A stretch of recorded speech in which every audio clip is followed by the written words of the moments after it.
മന്ത്രി എം രാജേഷ് പ്രതിപക്ഷ നേതാവ് സതീശൻ എന്ന രാജാവിനോട് അല്ലെങ്കിൽ തമ്പ്രാനോട് വളരെ അപമര്യാദയായി പെരുമാറി എന്നുള്ള നിലയ്ക്ക് ഇന്നിപ്പോ മാപ്ര കോലുകൾക്ക് മുന്നിൽ സതീശൻ ഒരു പരിഭവം പങ്കുവച്ചിരിക്കുകയാണ്. പ്രതിപക്ഷ നേതാവ് എന്ന് വെച്ചാൽ ആരാ? ഈ നാട്ടുരാജ്യത്തെ തമ്പ്രാനല്ലേ? ആ തമ്പ്രാനെ കുറിച്ച് എന്തെങ്കിലും ഒരാൾ വിമർശിക്കുന്നുണ്ടെങ്കിൽ ഇങ്ങനെയൊക്കെയാണോ വിമർശിക്കുന്നത്? എത്ര നികൃഷ്ടമായ ഭാഷയാണ് രാജേഷ് ഉപയോഗിച്ചതായി തമ്പ്രാൻ പരിഭവിക്കുന്നു എന്നൊന്ന് കേട്ടെ. ഇന്നലെ മന്ത്രി രാജേഷ് എത്ര മോശമായിട്ടുള്ള വാക്കുകളാണ് ഉപയോഗിച്ചത്.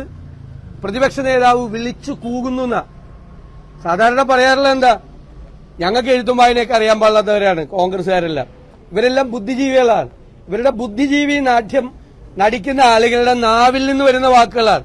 കേരളത്തിലെ പ്രതിപക്ഷ നേതാവ് സർക്കാരിന്റെ ഒരു നടപടിയെ വിമർശിച്ചപ്പോ പട്ടി ഓരിയിടുന്നത് പോലെ, കുറുക്കൻ ഓരിയിടുന്നത് പോലെ വിളിച്ചു കൂകുന്നു എന്നുള്ള വാക്ക് അസഹിഷ്ണുതയാണ് ഇവരുടെ മുഖമുദ്ര. പിണറായി വിജയന്റെ സ്വഭാവം ഇവരിലേക്കൊക്കെ വന്നിരിക്കുകയാണ്.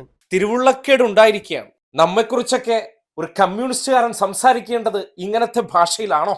വിളിച്ചു കൂവിയത്ര ഇത് ഈ നാട്ടിലെ തൊഴിലാളി പ്രസ്ഥാനത്തിന്റെ ഭാഗമായവർക്ക് ഉപയോഗിക്കേണ്ട ഭാഷയാണോ? അതും എന്നെപ്പോലെ ഒരു മാടമ്പി തറവാടിൽ ജനിച്ച പ്രതിപക്ഷ തമ്പ്രാൻ എന്നുള്ള പരിഗണന പോലും ഇല്ലാതെ വിളിച്ചു കൂവിയത്ര. അതിനോട് ക്ഷമിക്കാൻ ഈ തമ്പ്രാന് കഴിയില്ല എന്നുള്ളതാണ് അദ്ദേഹത്തിന്റെ സ്റ്റേറ്റ്മെന്റ്. കേരളത്തിന്റെ മുഖ്യമന്ത്രി അതൊന്നുമല്ല, പ്രതിപക്ഷ നേതാവ്. അതാണ് ഈ നാട്ടിലെ തമ്പ്രാൻ. അതാണ് ഈ നാട്ടിലെ ഏറ്റവും പവറുള്ള പദവി.